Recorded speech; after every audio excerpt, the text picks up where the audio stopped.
అందరికీ నమస్తే. ఈరోజు ఫిజికల్ సైన్స్ మెథడాలజీలో భాగంగా విజ్ఞాన శాస్త్రం అర్థము, స్వభావము, పరిధి మరియు ప్రాముఖ్యతలకు సంబంధించినటువంటి ప్రాథమిక అంశాల గురించి క్షుణ్ణంగా నేర్చుకుందాం.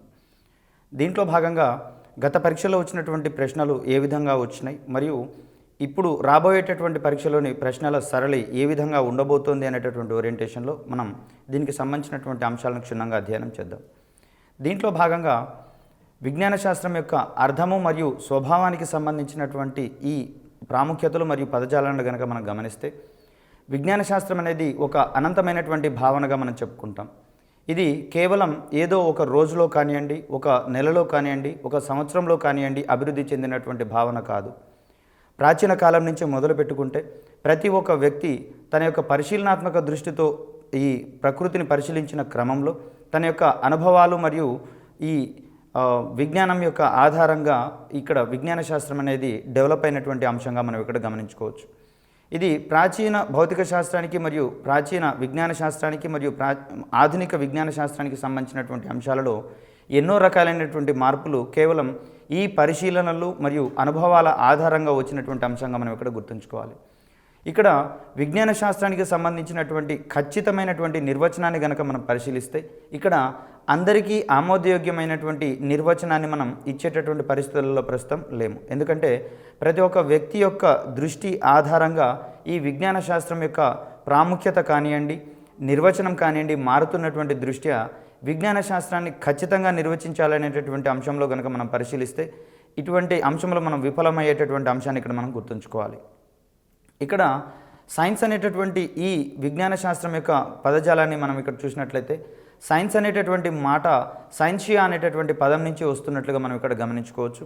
దీనికి అర్థంగా మనం తెలుసుకోవటము అనేటటువంటి అర్థాన్ని ఇక్కడ మనం తెచ్చుకుంటాం. అంటే ప్రకృతికి సంబంధించినటువంటి అనేక పారిభాషిక, వ్యవహారిక పదకోశాలు లేదా నియమాలకు సంబంధించినటువంటి అంశాలను నిరంతరం తెలుసుకోవడంలో భాగంగా మానవుడు జరిపినటువంటి కృషినే మనం ఇక్కడ విజ్ఞాన శాస్త్రంగా తెలుపుకుంటాం.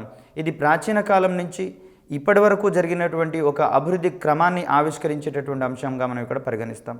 అంటే ఇక్కడ తెలుసుకోవటం అనేటటువంటి ప్రక్రియ గతం నుంచి ఇప్పటి వరకు కూడా వచ్చింది.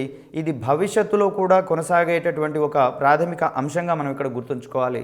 అంటే ప్రస్తుతం ఉన్నటువంటి అంశాలన్నీ కూడా గతంలోని అంశాల ఆధారంగా మనం డిజైన్ చేసుకుంటే, భవిష్యత్తులో వచ్చేటటువంటి పరిశీలనలు ఈ యొక్క అనుభవాలు, ప్రస్తుతం ఉన్నటువంటి అనుభవాలను మార్చగలిగేటటువంటి కోణాన్ని కూడా మనం ఇక్కడ దృష్టిలో ఉంచుకోవాలి. ఇది తెలుసుకోవడం అనేది ఒక నిరంతరమైనటువంటి ప్రక్రియగా మనం ఇక్కడ గుర్తుంచుకోవాలి. అదేవిధంగా ఎప్పటికప్పుడు మారుతూ ఉంటుంది అనేటటువంటి అంశాన్ని కూడా మనం ఇక్కడ గుర్తుంచుకోవాలి. అదేవిధంగా సంస్కృత భాషలో విజ్ఞాన్ అనేటటువంటి పదం మరియు అరబిక్ భాషా పదమైనటువంటి ఇల్మ్ అనేటటువంటి పదం కూడా ఇదే అర్థాన్ని ఇచ్చేటటువంటి అంశాన్ని ఇక్కడ మనం చూస్తాం. ఇక్కడ విజ్ఞాన్ మరియు ఇల్మ్ అనేటటువంటి ఈ పదాలకు జ్ఞాన సంచయము అనేటటువంటి అర్థాన్ని మనం ఇక్కడ ఇచ్చుకుంటాం. విజ్ఞాన శాస్త్రం అనేటటువంటి ఈ భావన సంస్కృత భాషలోని ఏ పదం ఆధారంగా ఆవిర్భవించింది అనే ఓరియంటేషన్లో మనం ఇక్కడ క్వశ్చన్ అర్థం చేసుకోవచ్చు. లేదా విజ్ఞాన శాస్త్ర భావనకు ఆధారమైనటువంటి అరబిక్ భాషా పదం ఏది అనే ఓరియంటేషన్లో మనం ఇక్కడ ప్రశ్నను ఎక్స్పెక్ట్ చేయవచ్చు.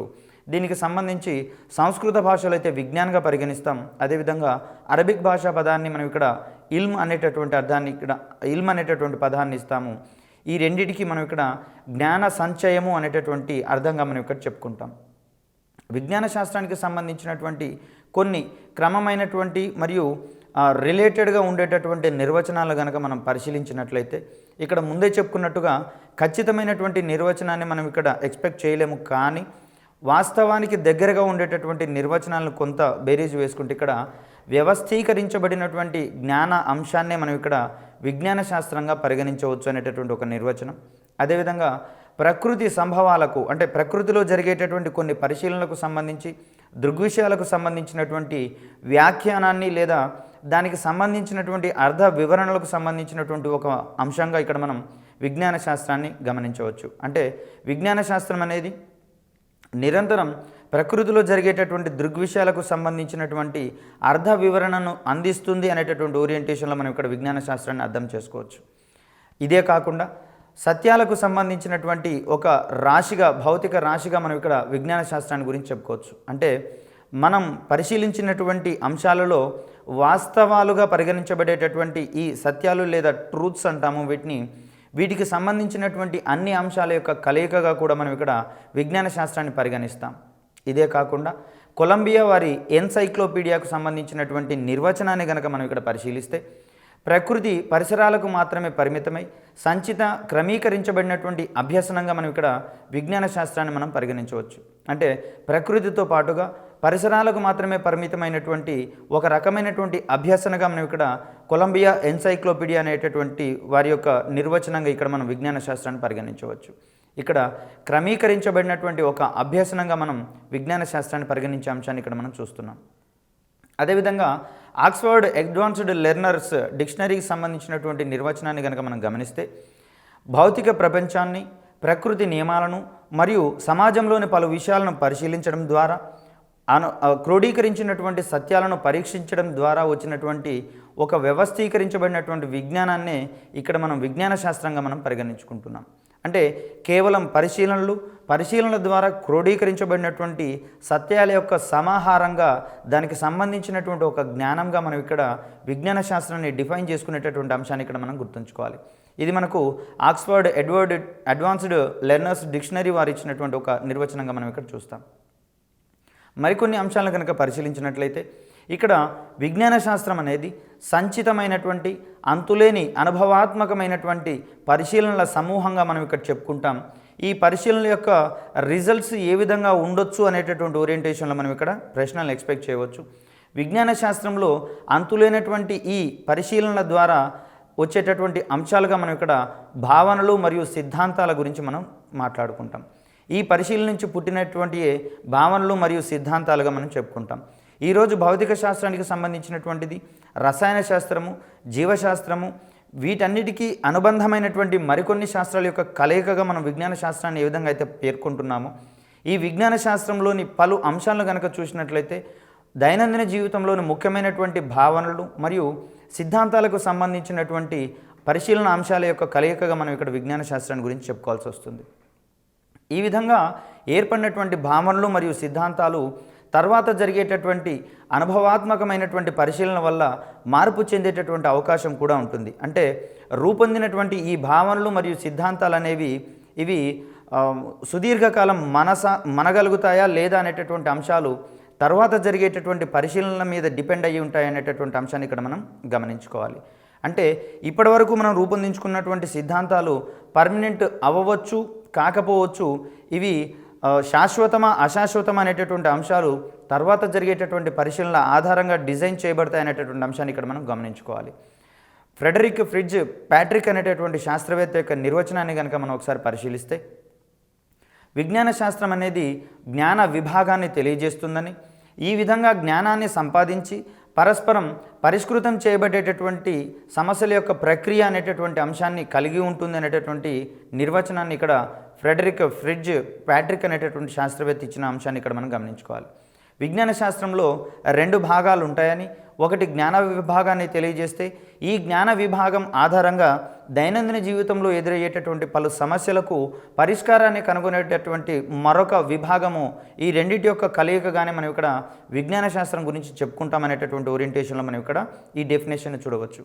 గతంలో మనం ఈ వర్షాలు కురిసేటటువంటి సమయంలో మెరుపులు మరియు ఉరుములు వచ్చినటువంటి సందర్భంలో ఈ యొక్క దృగ్విషయాలను మనం మత గ్రంథాలతో క్రోడీకరించుకొని అర్జునుడికి సంబంధించినటువంటి రథం నుంచి శీల ఊడిపడినటువంటి క్రమంలో అక్కడ వచ్చేటటువంటి శబ్దాలు మరియు ఈ మెరుపులకు సంబంధించినటువంటి అంశాలుగా మనం ఇక్కడ చెప్పుకున్నాం. అయితే తర్వాత జరిపినటువంటి పరిశీలనల ఆధారంగా ఇక్కడ మేఘాల నుంచి భూమికి రిలీజ్ అయ్యేటటువంటి విద్యుదావేశాన్ని మనం పిడుగుగా చెప్పుకుంటున్నాం అనేటటువంటి అంశాన్ని ఇక్కడ మనం గమనిస్తే, ఒక రకమైనటువంటి భావన మత గ్రంథాలకు సంబంధించినదిగా మనం పరిశీలిస్తే, విజ్ఞాన శాస్త్ర పరిశీలన వలన ఇది మత గ్రంథాలకు సంబంధించినది కాదు, ఆవేశాలకు సంబంధించినటువంటిది, లేదా మేఘాల మీద పోగుపడినటువంటి ఆవేశాలు భూమికి బదిలీ అయ్యేటటువంటి క్రమంలో ఏర్పడినటువంటి దృగ్విషయాలుగా మనం వీటిని గమనించుకున్నాం. ఈ విధంగా విజ్ఞాన శాస్త్రం అనేది మనకు జ్ఞాన విభాగాన్ని అందిస్తుంది. అదేవిధంగా దైనందిన జీవితంలో ఏర్పడేటటువంటి సమస్యలను ఈ జ్ఞానం ద్వారా ఏ విధంగా పరిష్కరించుకోవచ్చో కూడా మనకి ఇక్కడ అందజేస్తుంది. మరికొన్ని డెఫినేషన్లు కనుక మనం పరిశీలించినట్లయితే, కార్ల్ పియర్సన్కి సంబంధించినటువంటి డెఫినేషన్ ఇక్కడ మనం చూసుకోవాలి. విజ్ఞాన శాస్త్ర అన్వేషణకు యావత్ భౌతిక విశ్వం అనేది ముడి పదార్థంగా ఇక్కడ చూస్తాం మనం. ఇక్కడ అంటే విశ్వంలోని ప్రతి ఒక్క అంశాన్ని కూలంకషంగా పరిశీలించి దానికి సంబంధించినటువంటి అన్వేషణల యొక్క సమాహారంగా ఇక్కడ మనం విజ్ఞాన శాస్త్రాన్ని పరిగణించడం జరుగుతోంది. కేవలం విశ్వం అనేది ప్రస్తుత రూపమే కాదు, దాని పూర్వ చరిత్ర, అందులో జీవ ప్రపంచం కూడా మనం విశ్వంగా పరిగణించుకోవాలనేటటువంటి అంశాలను ఇక్కడ మనం కార్ల్ పియర్సన్ నిర్వచనం ద్వారా చెప్పుకుంటాం. అంటే విజ్ఞాన శాస్త్రము యాజ్ ఇట్ ఈజ్గా ఈరోజు చూసినటువంటి రూపంలోనే లేదు. దీనికి సంబంధించినటువంటి గత చరిత్రను కనుక పరిశీలిస్తే అనేకమైనటువంటి మార్పులు కూడా సంభవించినాయి. కాబట్టి ఈ మార్పుల యొక్క సమాహారము మరియు ప్రస్తుతం మనం చూస్తున్నటువంటి విశ్వము యొక్క స్వరూపాన్ని కూడా మనం ఇక్కడ పరిగణలోకి తీసుకోవాలనేటటువంటి నిర్వచనాన్ని ఇచ్చిన శాస్త్రవేత్తగా మనం ఇక్కడ కార్ల్ పియర్సన్ చెప్తాం. ఇక్కడ నిర్వచనాలకు సంబంధించినటువంటి ప్రశ్నాంశాలు వచ్చే క్రమంలో ఆ విజ్ఞాన శాస్త్రం యొక్క నిర్వచనం, దాన్ని ఇచ్చినటువంటి శాస్త్రవేత్తలకు సంబంధించినటువంటి అంశాలను మనం ఇక్కడ గుర్తుంచుకోవాలి. సో ఈ శాస్త్రవేత్తలకు సంబంధించి కొన్ని కీ పాయింట్స్ని మనం ఈ నిర్వచనాల్లో వెతుక్కోవడం ద్వారా ఇక్కడ మనం ఆ నిర్వచనాన్ని ఇచ్చినటువంటి శాస్త్రవేత్తను మనం ఈజీగా ఐడెంటిఫై చేయవచ్చు. అంటే ఇక్కడ విశ్వం యొక్క ప్రస్తుత స్వరూపము, దాని యొక్క పూర్వ చరిత్రకు సంబంధించినటువంటి విజ్ఞాన శాస్త్ర నిర్వచనాన్ని ఇచ్చినటువంటి శాస్త్రవేత్తగా మనం ఇక్కడ కార్ల్ పియర్సన్ని మనం ఇక్కడ గుర్తుంచుకోవాలి. సో ఈ రకమైనటువంటి కీ పాయింట్స్ అనేది ఆ నిర్వచనాన్ని ఇచ్చినటువంటి శాస్త్రవేత్త లేకపోతే గ్రంథాల యొక్క ఇన్ఫర్మేషన్ మనం సుదీర్ఘకాలం పాటు గుర్తుంచుకునేటటువంటి అవకాశాన్ని మనకి ఇక్కడ కల్పిస్తాయి. మరొక రకమైనటువంటి నిర్వచనాన్ని కనుక మనం చూసినట్లయితే కోహెన్ మరియు నాగెల్ అనేటటువంటి శాస్త్రవేత్తలు వ్యవస్థీకృతమైనటువంటి సాధారణ జ్ఞానాన్ని ఇక్కడ విజ్ఞానం అనేటటువంటి ఓరియంటేషన్లు ఇక్కడ వీళ్ళు నిర్వచించారు. ఈ విజ్ఞానంలో కొన్ని సాధారణ సూత్రాలు మరియు కొన్ని ప్రత్యేక ప్రతిజ్ఞా వాక్యాలను కూడా ఉండేటటువంటి అంశాలను ఇక్కడ మనం గమనించుకోవచ్చు. అంటే సాధారణ వ్యక్తులకు అర్థమయ్యేటటువంటి భాషలో సాధారణ సూత్రాలను కనుక మనం అందుబాటులోకి చూసినట్లయితే, అదేవిధంగా వీటికి సంబంధించి మరికొన్ని ప్రత్యేకమైనటువంటి ప్రతిజ్ఞా వాక్యాలు కూడా ఇక్కడ విజ్ఞాన శాస్త్రానికి సంబంధించినటువంటి అంశాలుగానే మనకి ఇక్కడ కోహెన్ మరియు నాగెల్ అనేటటువంటి శాస్త్రవేత్తల యొక్క నిర్వచనాల ద్వారా మనకి ఇక్కడ అందుబాటులోకి వస్తున్నాయి. తర్వాత అర్హీనియస్కి సంబంధించినటువంటి అంశాలను కనుక మనం పరిశీలిస్తే విజ్ఞాన శాస్త్రం అనేది ఒక మాపనంగా చెప్పుకున్నాడు. అంటే ఒక కొలవదగినటువంటి లేదా పరిశీలించదగినటువంటి లేదా మూల్యాంకనం చేయబడినటువంటి ఒక సాధనంగా ఇక్కడ విజ్ఞాన శాస్త్రాన్ని పరిగణించడం జరిగింది. ఇట్లా మరి విజ్ఞాన శాస్త్రాన్ని మాపనం చేయడం వల్ల మనకు వచ్చేటటువంటి లాభాలు ఏమిటి అంటే కొన్ని రకాలైనటువంటి గణనలు వస్తాయి. అదేవిధంగా ఫలితాలను కూడా మనం ఇక్కడ చూడవచ్చు. దీనికి సంబంధించి ఫోటో ఎలక్ట్రిక్ ఎఫెక్ట్ లేదా కాంతి విద్యుత్ ఫలితానికి సంబంధించినటువంటి అంశాలను గమనించుకోవచ్చు. కాంతి వేగానికి సంబంధించినటువంటి అంశాలకు సంబంధించినటువంటి అంశాలు చూసుకోవచ్చు. గురుత్వ త్వరణం యొక్క విలువలు, ఈ రకమైనటువంటి విలువలన్నీ కూడా మనకి ఇక్కడ విజ్ఞాన శాస్త్రం మాపనం ద్వారా అందిస్తాయనేటటువంటి అంశాన్ని ఇక్కడ మనం చూస్తాం. మాపనం వలన ఒక అంశాన్ని లేదా ఒక విషయాన్ని స్పష్టంగాను మరియు నిర్దిష్టంగాను వివరించేటటువంటి క్రమంలో ఇక్కడ విజ్ఞాన శాస్త్రం అనేది వినియోగపడుతుంది అనేటటువంటి అంశాన్ని అర్హీనియస్ వివరించాడు. మరికొన్ని నిర్వచనాలు కనుక గమనిస్తే జేమ్స్ బి కొనాంట్ అనేటటువంటి ఈ శాస్త్రవేత్త ఇచ్చినటువంటి నిర్వచనాన్ని గమనిస్తే ప్రయోగ పరిశీలన నుండి అభివృద్ధి చెంది తదుపరి ప్రయోగాత్మక పరీక్షలు మరియు పరిశీలనలకు ఫలితాలను ఇస్తూ తమ మధ్య పరస్పర సంబంధాలను కలిగినటువంటి భావనల పథకాల శ్రేణులు ఇక్కడ విజ్ఞాన శాస్త్రంగా మనం ఇక్కడ గమనించవచ్చు. అంటే దీంట్లో ప్రయోగ పరిశీలన ఉండాలి.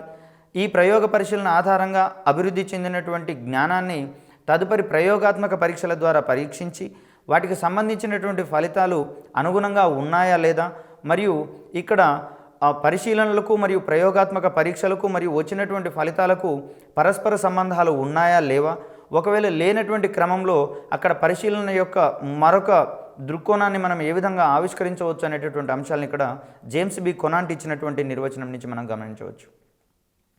ఒక రకంగా కూలంకషంగా చెప్పాలంటే విజ్ఞాన శాస్త్రం అనేది ఒక జ్ఞానాంశంగా పరిగణిస్తాం. ఇది నిరంతరంగా కొనసాగుతూ ఇక్కడ కొత్త విషయాలు కనుగొనేటటువంటి ప్రతి క్రమంలోనూ లేదా ప్రతి కోణంలోనూ స్వీయ మూల్యాంకనం చేసుకుంటూ దానికి సంబంధించినటువంటి ఫలితాలను బేరీజు వేసుకుంటూ ఒక అన్వేషణ ప్రక్రియ మాదిరిగా ఇక్కడ మనం అర్థం చేసుకునేటటువంటి క్రమాన్ని చూడవచ్చు.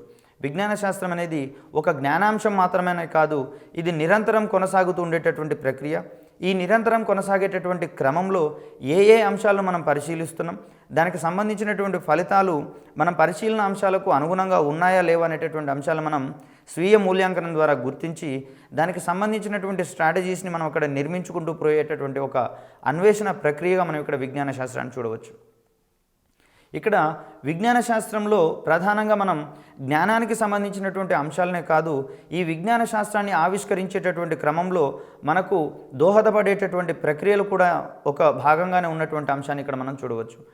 ఈ రకమైనటువంటి అంశాన్ని కనుక మనం పరిగణలోకి తీసుకుంటే విజ్ఞాన శాస్త్రం అనేది ఒక ప్రక్రియగాను అదేవిధంగా ఒక ఫలితంగాను మనకి ఇక్కడ కనిపించేటటువంటి అంశాన్ని మనం చూస్తాం. అంటే విజ్ఞాన శాస్త్రం అనేది ఒక ప్రాసెస్గా మనం చూస్తాం, ఒక ఫలితంగాను మనం ఇక్కడ అర్థం చేసుకోవచ్చు. ఇక్కడ ఉష్ణం అనేది మనకు భూమికి సూర్యుడి నుంచి భూమికి చేరేటటువంటి క్రమంలో అది విద్యుదయస్కాంత తరంగాల మాదిరిగా ఇక్కడ ప్రయాణిస్తుంది అనేటటువంటి అంశాన్ని ఒక ప్రక్రియగా కనుక మనం గమనించగలిగితే దాని యొక్క ఫలితంగా మనం ఇక్కడ వేడిని అనుభవించేటటువంటి ఒక ఫలితంగా మనం ఇక్కడ అర్థం చేసుకోవచ్చు. అంటే ఈ రేడియేషన్ అనేది విద్యుదయస్కాంత తరంగాల రూపంలో ఇక్కడ మనకు ప్రసరించేటటువంటి క్రమంలో అక్కడ ప్రసరించే విధానం ప్రక్రియ అయితే ఇక్కడ మనం అనుభవించేటటువంటి ఈ దృగ్విషయం ఉష్ణం యొక్క వేడి లేదా ఉష్ణ తీవ్రత మరియు చల్లదనానికి సంబంధించినటువంటి అంశము ఒక ఫలితంగా మనకు ఏ విధంగా అయితే ఉంటుందో ఇక్కడ విజ్ఞాన శాస్త్రం కూడా మనకు ప్రక్రియలను అందిస్తుంది, అదేవిధంగా ప్రక్రియలకు సంబంధించినటువంటి ఫలితాలను కూడా అందిస్తుంది అనేటటువంటి అర్థాన్ని మనం ఇక్కడ అర్థం చేసుకోవాలి. స్తబ్దమైనటువంటి దృష్టితో కనుక చూస్తే విజ్ఞాన శాస్త్రం అనేది కేవలం కొన్ని యథార్థాలు, సూత్రాలు, నియమాలు, సిద్ధాంతాలు మాత్రమే ఉన్నటువంటి ఒక భావనగా మనం ఇక్కడ చూస్తాం. ప్రధానంగా మనకున్నటువంటి పుస్తకాలు మొత్తం కూడా విజ్ఞాన శాస్త్రాన్ని కేవలం కొన్ని యథార్థాలు, సూత్రాలు, నియమాలు, సిద్ధాంతాలకు కట్టుబడి ఉండేటటువంటి ఒక అంశంగా మాత్రమే ఇక్కడ పరిగణిస్తున్నాం. అంటే ఇక్కడ విజ్ఞాన శాస్త్రం అనేది పై అన్నిటి యొక్క ఉత్పన్నాలుగా మాత్రమే మనం చూస్తున్నాం. అంటే ఇక్కడ ఫలితాలను మాత్రమే మనం పాఠ్యపుస్తకాల ద్వారా గ్రహించగలుగుతున్నాం. దీని యొక్క ప్రక్రియలకు సంబంధించినటువంటి భావనలు మనం వాస్తవానికి పాఠ్యపుస్తకాల ద్వారా గ్రహించలేకపోతున్నాం అనేటటువంటి అంశాన్ని ఇక్కడ మనం చూడవచ్చు. విజ్ఞాన శాస్త్రాన్ని మారుతున్నటువంటి కోణంలో కనుక చూసినట్లయితే ఇది ఎల్లప్పుడూ కూడా ఒక కృత్యంగా ఒక నిరంతరం అభివృద్ధి చెందేటటువంటి ఒక ప్రక్రియగా మనం ఇక్కడ గమనించుకోవచ్చు. అందుకనే విజ్ఞాన శాస్త్రంలో పాత పద్ధతులు కానివ్వండి, పాత పరికరాలు కానివ్వండి మరుగున పడుతూ ఎల్లప్పుడూ నూతన ఆవిష్కరణలు మరియు నూతన పద్ధతులు, నూతన పరికరాలు ఆవిష్కరించబడేటటువంటి ఒక అంశంగా మనం ఇక్కడ విజ్ఞాన శాస్త్రాన్ని చూడవచ్చు. గతంలో ఉన్నటువంటి సారాయి దీపాలు కానివ్వండి, కిరసనాయిల దీపాలు కానివ్వండి, నూనె దీపాలు కానివ్వండి, హరికేన్ లాంతర్లు కానివ్వండి ఈరోజు మనకు అవుట్డేటెడ్ వస్తువులుగా మనం పరిగణిస్తున్నాం. అంటే విజ్ఞాన శాస్త్రం గతంలో అందించినటువంటి ఫలితాలుగా మనం ఇక్కడ చూస్తున్నాం. ప్రస్తుతం ఆధునిక యుగంలో మనం ఎల్ఈడి బల్బుల యొక్క కాంతులను మనం ఇక్కడ పరిశీలిస్తున్నాం. మరి వచ్చేటటువంటి భవిష్యత్తు కాలంలో కూడా ఈ ఎల్ఈడి బల్బులే ఉంటాయంటే అవి కూడా క్రమానుగుణమైనటువంటి మార్పుల ద్వారా మరి యొక్క అత్యంత మేలును చేకూర్చేటటువంటి పరికరాలు మనకు అందుబాటులో రావచ్చు. కాబట్టి వచ్చేటటువంటి కాలంలో ఎల్ఈడీలనే మనం వాడతామా లేదా అనేటటువంటి అంశాలు ఇంకా మనకు సందిగ్ధతలోనే మిగిలి ఉండేటటువంటి అంశాన్ని కూడా మనం ఇక్కడ గమనించుకోవచ్చు. ఈ క్రమంలో విజ్ఞాన శాస్త్రం అనేది ఒక కృత్యంగా నిరంతరం అభివృద్ధి చెందేటటువంటి ఒక ప్రక్రియగా మనం ఇక్కడ చూస్తాం. ఈ కృత్యము మరియు పరస్పరం అభివృద్ధి చెందేటటువంటి ప్రక్రియలు ఇవి రెండు కలిస్తేనే మనకి ఇక్కడ విజ్ఞాన శాస్త్రంగా ఏర్పడుతున్నాయి, విజ్ఞాన శాస్త్రంగా రూపొందుతున్నాయి అనేటటువంటి అంశాన్ని ఇక్కడ మనం చూడవచ్చు. అందుకనే విజ్ఞాన శాస్త్రాన్ని మనం జ్ఞానము మరియు పద్ధతుల యొక్క మేలు కలయికగా మనం ఇక్కడ చెప్తాం. ఈ జ్ఞానానికి సంబంధించినటువంటి అంశాలు వివిధ ప్రక్రియల ద్వారా మనం నేర్చుకుంటాం. కాబట్టి దీన్నే మరో రకంగా మనం చెప్పుకోవాల్సి వస్తే ప్రక్రియలు మరియు ఉత్పన్నాలకు సంబంధించినటువంటి అంశాలుగా మనం ఇక్కడ విజ్ఞాన శాస్త్రాన్ని పరిగణించాల్సి వస్తుంది. దీనికి సంబంధించి మరికొంత డీటెయిల్డ్గా మనం కనుక చెప్పుకోవాల్సి వస్తే విజ్ఞాన శాస్త్రం అనేది శాస్త్రీయ ప్రక్రియలు, పద్ధతులు మరియు శాస్త్రీయ వైఖరులకు సంబంధించినటువంటి ఒక మేలు కలయికగా మనం ఇక్కడ విజ్ఞాన శాస్త్రాన్ని ఆవిష్కరించుకున్నామనేటటువంటి అంశాన్ని ఇక్కడ మనం గమనించవచ్చు. విజ్ఞాన శాస్త్రంలో ప్రధానంగా అంతిమ సత్యం అనేది ఏదీ ఉండదు. ఇది నిరంతరం మార్పు చెందేటటువంటి ప్రక్రియ కాబట్టి ఆ సమయంలో ఉన్నటువంటి అంశాల ఆధారంగా ఏర్పడినటువంటి భావనలు తర్వాతి కాలంలో వచ్చేటటువంటి నూతన ఆవిష్కరణలు లేదా పోకడల వల్ల ఆ అంశం మారవచ్చు లేదా దాన్నే మనం ఒక సత్యంగా కంటిన్యూ చేయవచ్చు. కాబట్టి ఇక్కడ అంతిమ సత్యము లేదా ఫైనల్ రిజల్ట్ అనేది ఏది ఉండదు అనేటటువంటి అంశాన్ని ఇక్కడ మనం బేరీజ్ వేసుకోవాలి. కాబట్టి విజ్ఞాన శాస్త్రంలో పూర్తిగా శాశ్వతమైనటువంటి అంశాలు ఏవీ లేవు. ఈ క్రమంలోనే మనం చూస్తున్నటువంటి ఈ పరికరాలు, ఆధునిక పరికరాలు, కంప్యూటర్ వంటివి కూడా నిరంతరం అభివృద్ధి చెందుకుంటూ గత కాలంలో ఉన్నటువంటి ఒక పూర్తి రూమ్ సైజు నుంచి ఈరోజు మనకు ఒక టేబుల్ మీద అమరేటటువంటి ఒక సాధనంగా మనం ఇక్కడ కంప్యూటర్ని గమనించవచ్చు. అంటే పరిమాణ దృష్ట్యా కానివ్వండి, సాంకేతికత దృష్ట్యా కానివ్వండి, వాటి యొక్క వేగాల దృష్ట్యా కానివ్వండి, ఇవన్నీ ఒక శాశ్వతమైనటువంటి అరమరికలుగా మనం చెప్పుకోలేము. ఇవి పూర్తిగా శాశ్వతమైనటువంటిది కాదు, నిరంతరం మార్పు చెందేటటువంటి అంశంగా మనం ఇక్కడ చూసుకోవచ్చు. అందుకనే విజ్ఞాన శాస్త్రాభివృద్ధిలో శాశ్వతమైనది మరియు మారనటువంటి ఏకైక అంశంగా మనం ఇక్కడ మార్పును మాత్రమే పరిశీలిస్తాం. అంటే విజ్ఞాన శాస్త్రం నిరంతరం మార్పు చెందేటటువంటి ప్రక్రియ కాబట్టి విజ్ఞాన శాస్త్రం యొక్క ప్రతి మూలలోనూ ప్రతి ఒక్క కోణంలోనూ ఈ మార్పు అనేటటువంటి అంశం మనకు మారకుండా శాశ్వతంగా కనిపిస్తుంది అనేటటువంటి అంశాన్ని ఇక్కడ మనం గమనించుకోవాలి. విజ్ఞాన శాస్త్రానికి సంబంధించినటువంటి మూల భావాలు మరియు లక్షణాలకు సంబంధించినటువంటి అంశాలు కనుక మనం ఇక్కడ గమనిస్తే విజ్ఞాన శాస్త్రం అనేది ఒక ప్రక్రియగా మనం ఆల్రెడీ చెప్పుకున్నాం. ఈ ప్రక్రియ ద్వారా వచ్చేటటువంటి ఉత్పన్నాలకు సంబంధించినటువంటి అంశాలు ఇక్కడ మనకు ఒక మూల భావము లేదా విజ్ఞాన శాస్త్రం యొక్క లక్షణంగా మనకి ఇక్కడ కనిపిస్తుంది. అదేవిధంగా క్రమబద్ధీకరించమైనటువంటి జ్ఞానంగా వ్యవస్థీకృతం చేయబడినటువంటి ఒక జ్ఞానంగా మనం ఇక్కడ విజ్ఞాన శాస్త్రాన్ని పరిగణిస్తున్నాం. మరొక లక్షణంగా విజ్ఞాన శాస్త్రం అనేది సంచితము మరియు నిరంతరము పెరుగుతూ ఉంది మరియు మారుతూ ఉంది అనేటటువంటి అంశాన్ని ఇక్కడ మనం గమనించుకోవాలి. మరికొన్ని అంశాలు కనుక చూస్తే ప్రాగుక్తీకరించబడినటువంటి జ్ఞానాన్ని ఇక్కడ మనం విజ్ఞాన శాస్త్రంగా చూసుకుంటున్నాం. పరిమాణీకరించబడినటువంటి ఈ అంశాల యొక్క కలయికగా చూస్తాం.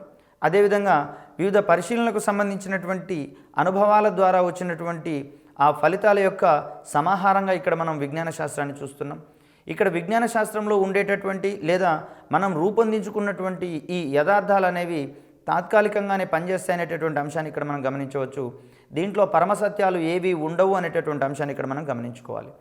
దీనికి సంబంధించినటువంటి ఒక ఉదాహరణ కనుక మనం పరిశీలించినట్లయితే ప్రారంభంలో ఈ సౌరమండల వ్యవస్థకు సంబంధించినటువంటి అంశాలను కనుక మనం పరిశీలిస్తే గ్రహాలు, నక్షత్రాలు, భూమికి సంబంధించినటువంటి అంశాలకు సంబంధించి ప్రారంభంలో ఉన్నటువంటి ఒక సిద్ధాంతంగా భూకేంద్రక సిద్ధాంతాన్ని మనం పరిగణిస్తాం. సృష్టిలో లేదా విశ్వంలో అత్యంత తెలివైనటువంటి ఒక ప్రాణిగా మానవుడు తన యొక్క ఉనికిని కాపాడుకుంటూనే వస్తున్నాడు. ఈ క్రమంలో అత్యధికమైనటువంటి విజ్ఞానాన్ని కలిగినటువంటి మానవుడు నివసించేటటువంటి భూమికే మనం ప్రథమ స్థానాన్ని కట్టబెట్టాలనేటటువంటి ఓరియంటేషన్లో ఆలోచించినటువంటి మానవుడు ఈ భూమి కేంద్రంగా ఉంటుందని, భూమి చుట్టూతానే సూర్యుడు మరియు ఇతర గ్రహాలనేవి భూమి చుట్టూతా పరిభ్రమిస్తున్నాయనేటటువంటి ఓరియంటేషన్లో భూకేంద్రక సిద్ధాంతాన్ని ప్రతిపాదించారు. చాలా వేల సంవత్సరాల వరకు ఈ భూకేంద్రక సిద్ధాంతం ఆధారంగానే ఈ పరిశీలనలు మరియు ప్రతిచర్యలు, ప్రక్రియలన్నీ కూడా నిర్వచించబడేవి. మతశాస్త్రాలకు సంబంధించినటువంటి బోధనలన్నీ కూడా ఈ భూకేంద్రక సిద్ధాంతం ఆధారంగానే డిజైన్ చేయబడ్డాయి. కానీ తర్వాత కాలంలో వచ్చినటువంటి శాస్త్రవేత్తలు తమ యొక్క పరిశీలనను కొన్ని కొత్త ధోరణులలో నూతన పంథాలో అభ్యసించడం ద్వారా లేదా పరిశీలించడం ద్వారా భూకేంద్రక సిద్ధాంతంలోని కొన్ని లోపాలను వాళ్ళు కనుగొనడం జరిగింది. ఈ లోపాలను సరిదిద్దుకునేటటువంటి క్రమంలో భాగంగా వారు మరికొన్ని పరిశీలనలు లేదా భావనలను విజ్ఞాన శాస్త్రానికి అందించడం జరిగింది. ఈ క్రమంలో వచ్చినటువంటిదే కోపర్నికస్కు సంబంధించినటువంటి సూర్యకేంద్రక సిద్ధాంతంగా మనం చెప్పుకుంటాం. అంటే కేవలం భూకేంద్రక సిద్ధాంతం కొన్ని వేల సంవత్సరాల వరకు మనుగడను కొనసాగించుకున్నప్పటికీ కూడా తర్వాత వచ్చినటువంటి కొత్త పోకడలు లేదా ప్రక్రియల ఆధారంగా భూకేంద్రక సిద్ధాంతంలోని పలు అంశాలు సత్యదూరాలుగా ఉన్నాయని, దీనికి సంబంధించినటువంటి పరిశీలనను రెక్టిఫై చేసుకునేటటువంటి క్రమంలో భాగంగా లేదా సరిచేసుకునేటటువంటి క్రమంలో భాగంగా వేరొక పరిశీలనలు ముందుకు వచ్చాయి. దీనికి సంబంధించినటువంటి పరిశీలనలన్నీ మనకు సూర్యకేంద్రక సిద్ధాంతాన్ని అందించాయనేటటువంటి అంశాన్ని ఇక్కడ మనం గమనించాలి. అయితే ఈ సూర్యకేంద్రక సిద్ధాంతానికి సంబంధించినటువంటి పరిశీలనలు కూడా తదుపరి కాలంలో దీంట్లో ఉన్నటువంటి లోపాలను గమనించినటువంటి శాస్త్రవేత్తలు మరికొన్ని అంశాలను క్షుణ్ణంగా పరిశీలించిన తర్వాత కెప్లర్కు సంబంధించినటువంటి గ్రహ గమన నియమాలుగా మనకు వెలుగులోకి వచ్చినటువంటి అంశాలను ఇక్కడ మనం గమనించాలి.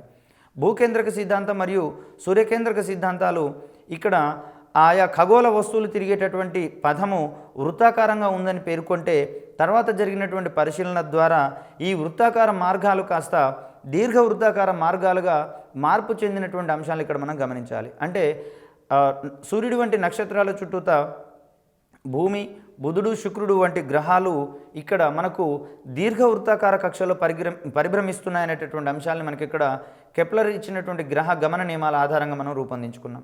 మరి గతంలో ఉన్నటువంటి పరిశీలన కనుక మనం గమనించినట్లయితే ఈ కక్షలు వృత్తాకారంలో ఉన్నాయనేటటువంటి అంశాలు ఇక్కడ మనం గమనించాలి. అంటే ఇక్కడ కేవలం భూకేంద్రక సిద్ధాంతం నుంచి సూర్యకేంద్రక సిద్ధాంతం, సూర్యకేంద్రక సిద్ధాంతం నుంచి గ్రహ గమన నియమాలు ఆవిష్కరించేటటువంటి క్రమంలో అక్కడ ఉన్నటువంటి సిద్ధాంతాలు మొత్తం కూడా సత్యదూరాలుగా పరిగణించబడి వాటిని రుజువు చేసిన పిదపనే ఈ సూర్యకేంద్రక సిద్ధాంతాన్ని జనాలు నమ్మేటటువంటి పరిస్థితులు మనం గమనించాలి. అదేవిధంగా సూర్యకేంద్రక సిద్ధాంతంలోని లోపాలను సరిచేసేటటువంటి క్రమంలో కెప్లర్కి సంబంధించినటువంటి గ్రహ గమన నియమాలను మనం ఇక్కడ పరిశీలించవచ్చు. ఒకవేళ కెప్లర్ గ్రహ గమన నియమాల్లో కూడా ఏవైనా లోటుపాట్లు ఉన్నట్లయితే వీటిని సరిచేసేటటువంటి క్రమంలో వచ్చేటటువంటి నూతన ప్రక్రియల ఆధారంగా మరికొన్ని పరిశీలన అంశాల దృష్ట్యా వేరొక సిద్ధాంతం కూడా భవిష్యత్తులో వెలుగులోకి రావచ్చు. కాబట్టి ఇక్కడ విజ్ఞాన శాస్త్రంలో ఏది శాశ్వతంగా ఉండదు, అన్ని అంశాలు కూడా తాత్కాలికమైనటువంటివే. దానికి సంబంధించినటువంటి ఖచ్చితమైనటువంటి పరిశీలన అందించేటటువంటి క్రమంలో భాగంగా ఈ అంశాలు మరుగున పడేటటువంటి అంశాలను ఇక్కడ మనం గమనించవచ్చు. అయినా కూడా ఏ శాస్త్రవేత్త తీసుకున్నటువంటి ప్రక్రియ కూడా ఆయా సందర్భాలలో మరియు తనకు సంబంధించినటువంటి జ్ఞానం దృష్ట్యా యథార్థమైనదే. కానీ ఇక్కడ వేరే శాస్త్రవేత్తకు సంబంధించినటువంటి అంశాలు కనుక ఖచ్చితమైనటువంటి రిజల్ట్స్ని లేదా ఫలితాలను అందించేటటువంటి క్రమంలో అంతకుముందు ఉన్నటువంటి సిద్ధాంతం మరుగున పడిపోతుంది అనేటటువంటి అంశాన్ని ఇక్కడ మనం గమనించుకోవాలి. అంత మాత్రం చేత మరుగున పడిపోయినటువంటి సిద్ధాంతాన్ని మనం పూర్తిగా సత్యదూరమైనటువంటి దానిగా మనం అక్కడ కొట్టిపారేయలేము.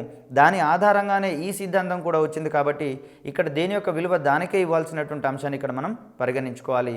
అది మరుగున పడిపోయినా కూడా అక్కడ ఆ శాస్త్రవేత్తకు సంబంధించినటువంటి పరిశీలనలు మరియు కృషిని మనం ఇక్కడ ఖచ్చితంగా అభినందించి తీరాల్సిందే. విజ్ఞాన శాస్త్రం అనేది ఏ ఒక్కరికో పరిమితమైనటువంటి జ్ఞానం కాదు. ఇది అందరూ ఉమ్మడిగా నిర్మించుకున్నటువంటి ఒక జ్ఞాన సముదాయంగా మనం ఇక్కడ పరిగణించాల్సి వస్తుంది. ఇక్కడ ఈ విజ్ఞాన శాస్త్రం అనేది కేవలం సంభావ్యతను మాత్రమే కలుపుకుంటుంది. అంటే ప్రాబబిలిటీ, జరగవచ్చును అనేటటువంటి అంశాన్ని మాత్రమే ఇక్కడ చూస్తుంది. కానీ ఖచ్చితంగా జరుగుతుంది అనేటటువంటి అంశాలను ఇక్కడ గమనించేటటువంటి అంశము కాదు. అదేవిధంగా విజ్ఞాన శాస్త్రం అనేది కేవలం ఊహలు, ప్రాక్కల్పనలు మరియు ఆధారాలకు సంబంధించినటువంటి ఒక సముదాయంగా మనం ఇక్కడ చెప్పుకోవచ్చు. అంటే ఏదైనా ఒక అంశాన్ని పరిశీలించే క్రమంలో మనం దానికి సంబంధించి కొన్ని ఊహలను తీసుకుంటాం, లేదా ఆ అంశాన్ని వివరించేటటువంటి క్రమంలో కొన్ని కారణాలను మనం అక్కడ చూపించగలుగుతాం. ఈ కారణాలకు సంబంధించినటువంటి పలు అంశాలే ప్రాక్కల్పనలు లేదా పరికల్పనలుగా మనం ఇక్కడ రూపొందించుకొని దానికి సంబంధించినటువంటి ఆధారాలను కూడా మనం అక్కడ చూపించగలిగితే అది ఒక యథార్థంగా భావించవచ్చు అనేటటువంటి అంశాన్ని ఇక్కడ మనం విజ్ఞాన శాస్త్రం ద్వారా చూడవచ్చు. విజ్ఞాన శాస్త్రానికి సంబంధించి ప్రతి ఒక్క అంశాన్ని పరిశీలించి దానిని ఊహించి దానికి సంబంధించినటువంటి ప్రాకల్పనలు చేసి దానికి అవసరమైనటువంటి ఆధారాలను అందించినప్పుడు మాత్రమే దానికి సంబంధించినటువంటి అంశాలను మనం పూర్తి స్థాయిలో నమ్మేటటువంటి అంశాన్ని ఇక్కడ మనం గుర్తుంచుకోవాలి. ఇక్కడ విజ్ఞాన శాస్త్రంలో భాగంగా భౌతిక రసాయనిక శాస్త్రాలే కాదు, జీవశాస్త్రానికి సంబంధించి మరియు వీటన్నిటికీ సంబంధించినటువంటి శాస్త్రాల యొక్క మేలు కలియకగా మనం ఇక్కడ చెప్పుకోవచ్చు. జీవ రసాయన శాస్త్రం అని, ఫిజికల్ కెమిస్ట్రీ అనేటటువంటి అంశాలు, భౌతిక రసాయన శాస్త్రాలు అనేటటువంటి శాస్త్రాలను కూడా మనం ఇక్కడ విజ్ఞాన శాస్త్రంలో భాగంగా చెప్పుకుంటాం. ఈ మధ్యకాలంలో వచ్చినటువంటి కంప్యూటర్ టెక్నాలజీకి సంబంధించినటువంటి సమాచార ప్రసార సాంకేతికతలు అనేవి కూడా విజ్ఞాన శాస్త్రం యొక్క అనువర్తనాలుగా మనం ఇక్కడ పరిగణించాల్సి వస్తుంది. అంటే విజ్ఞాన శాస్త్రం అనేది మనము అనుభవించేటటువంటి ప్రతి ఒక్క అంశాన్ని తనలో ఇముడ్చుకునేటటువంటి ఒక అంశంగా మనం ఇక్కడ చూడవచ్చు. ఈ క్రమంలోనే జీవశాస్త్రానికి సంబంధించినటువంటి కొన్ని అంశాలను కనుక మనం గమనిస్తే, జీవశాస్త్రానికి ఆ పేరు పెట్టినటువంటి శాస్త్రవేత్తగా మనం ఇక్కడ జేబీ లామార్క్ గురించి చెప్పుకుంటాము. ఇక్కడ బయాలజీ లేదా జీవశాస్త్రం అనేటటువంటి ఈ పదం బయోస్ మరియు లోగోస్ అనేటటువంటి రెండు గ్రీకు పదాల యొక్క కలయికగా ఏర్పడిన అంశాన్ని ఇక్కడ మనం గుర్తుంచుకోవచ్చు. బయోస్ అంటే జీవమని, లోగోస్ అంటే అధ్యయనం చేసేటటువంటి ఒక అంశంగా ఇక్కడ మనం గమనిస్తే జీవానికి సంబంధించినటువంటి అధ్యయన అంశంగా ఇక్కడ మనకు బయాలజీ ఏర్పడింది. ఇక్కడ బయాలజీలోనే మరికొన్ని అంశాలు కనుక మనం గమనించినట్లయితే బోటనీ అనేటటువంటి అంశాన్ని ఇక్కడ మనం చూడవచ్చు. గ్రీకు భాషలో బోటనీ అనేటటువంటి పదానికి హెర్బ్ లేదా పొద అనేటటువంటి అంశాన్ని ఇక్కడ మనం గమనించుకోవాలి. జువాలజీకి సంబంధించినటువంటి అంశాన్ని కనుక మనం చూస్తే జూ ఆన్ అనేటటువంటి పదంగా దీన్ని మనం చెప్పుకుంటాం. దీనికి అర్థంగా మనం జంతువు అనేటటువంటి అర్థాన్ని ఇస్తాం. అంటే జీవశాస్త్రం అనేది ప్రధానంగా మొక్కలు మరియు జంతువులకు సంబంధించినటువంటి పరిశీలన అధ్యయన శాస్త్రంగా మనం ఇక్కడ చెప్పుకుంటాం. దీనికి సంబంధించినటువంటి టెర్మినాలజీ కూడా మనకు ఎగ్జామ్లో వచ్చేటటువంటి అంశం ఇక్కడ మనం చూడవచ్చు. తర్వాత ఈ భారతదేశానికి సంబంధించినటువంటి ఈ విజ్ఞాన శాస్త్రానికి సంబంధించినటువంటి పరిశీలన కనుక మనం గమనిస్తే చరకుడు అనేటటువంటి ఈ భారతీయ శాస్త్రవేత్త తను రచించినటువంటి గ్రంథంగా మనం చరక సంహితను గురించి చెప్పుకుంటాం. చరకుడు అందించినటువంటి లేదా చరకుడు పరిశీలించినటువంటి అంశాలన్నింటినీ కూడా ఈ చరక సంహితలో క్రోడీకరించడం జరిగింది, ప్రోగు చేయడం జరిగింది అనేటటువంటి అంశాన్ని ఇక్కడ మనం చూడాలి.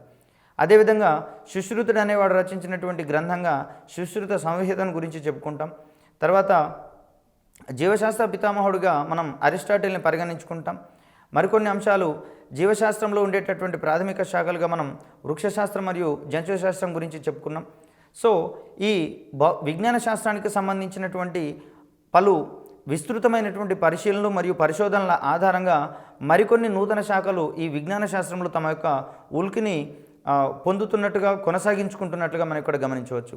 దీంట్లో భాగంగానే జీవశాస్త్రాన్ని విజ్ఞాన శాస్త్రంతో కనుక మనం అనువర్తితం చెందిస్తే దానికి సంబంధించినటువంటి జీవశాస్త్ర శాఖలుగా మనం ఇక్కడ జీవ రసాయన శాస్త్రము బయోకెమిస్ట్రీ అంటాం, జీవ భౌతిక శాస్త్రము బయోఫిజిక్స్ అంటాము, జీవ సాంకేతిక శాస్త్రము బయోటెక్నాలజీ అంటాము, సూక్ష్మజీవ శాస్త్రము మైక్రోబయాలజీ, వైరాలజీ, అణుజీవ శాస్త్రము, వైద్య శాస్త్రము, వ్యవసాయ శాస్త్రము మరియు ఉద్యానవన శాస్త్రము, వీటన్నిటికీ సంబంధించినటువంటి అనుబంధ రంగాలుగా లేదా అనుబంధ శాఖలుగా మనం ఇక్కడ చెప్పుకుంటాం. కాబట్టి విజ్ఞాన శాస్త్రం అనేది విస్తృతమవుతున్నటువంటి పరిధుల దృష్ట్యా ఇవి వివిధ శాఖలుగా విభజించబడినటువంటి అంశాలు ఇక్కడ మనం గమనించుకోవచ్చు. ఇక్కడ విజ్ఞాన శాస్త్రం అనేది మానవుని యొక్క దైనందిన జీవితంలో ఏ విధంగా ఉపయోగపడుతుంది అనేటటువంటి అంశాలు కనుక మనం గమనిస్తే ఇక్కడ మానవునికి ఉండేటటువంటి ప్రాథమిక అంశాలలో అత్యవసరమైనటువంటిది ఆహార అవసరంగా మనం ఇక్కడ చెప్పుకుంటాం. నిరంతరం పెరుగుతున్నటువంటి జనాభాకు సరిపడా ఆహారాన్ని అందించేటటువంటి క్రమంలో విజ్ఞాన శాస్త్రం వ్యవసాయ రంగానికి అందించినటువంటి ఒక అద్భుతమైనటువంటి కానుకగా మనం ఇక్కడ హరిత విప్లవాన్ని గురించి చెప్పుకుంటాం. రసాయన మందులను వాడడం ద్వారా అప్పటి వరకు ఉన్నటువంటి సాంప్రదాయక పంటల నుంచి వచ్చేటటువంటి దిగుబడులను అమాంతం పెంచి పెరుగుతున్నటువంటి జనాభాకు అవసరమైనటువంటి ఆహార అవసరాలను తీర్చేటటువంటి ఒక విప్లవంగా మనం ఇక్కడ హరిత విప్లవాన్ని చెప్పుకుంటాం. అదేవిధంగా సముద్ర ఉత్పత్తులకు సంబంధించినటువంటి ఒక విప్లవంగా నీలి విప్లవం గురించి చెప్పుకుంటాం. సముద్రానికి సంబంధించినటువంటి వనరులను పెరుగుతున్నటువంటి జనాభాకు నిరంతరం అందించేటటువంటి క్రమంలో నీలి విప్లవం ఎంతగానో ఉపయోగపడింది అనేటటువంటి అంశాన్ని ఇక్కడ మనం గమనించుకోవాలి. అదేవిధంగా పాడి పరిశ్రమకు సంబంధించి ఈ పెరుగుతున్నటువంటి జనాభాకు అవసరమైనటువంటి పాడి అవసరాలను తీర్చేటటువంటి క్రమంలో మనం తీసుకున్నటువంటి ఒక విప్లవంగా శ్వేత విప్లవాన్ని చెప్పుకుంటాం. ఈ రకమైనటువంటి నిరంతర పరిశీలన ఆధారంగా వచ్చినటువంటి ఈ విప్లవాలు మానవుని యొక్క దైనందిన జీవితంలో అనేక విప్లవాత్మకమైనటువంటి మార్పులు తీసుకొచ్చినటువంటి అంశాన్ని చూడవచ్చు. ఇక్కడ ప్రపంచానికి ఆహార సమస్యను తీర్చేటటువంటి క్రమంలో హరిత విప్లవాన్ని సృష్టించినటువంటి సృష్టికర్తగా మనం ఇక్కడ నార్మన్ బోర్లాగ్ గురించి చెప్పుకుంటాం.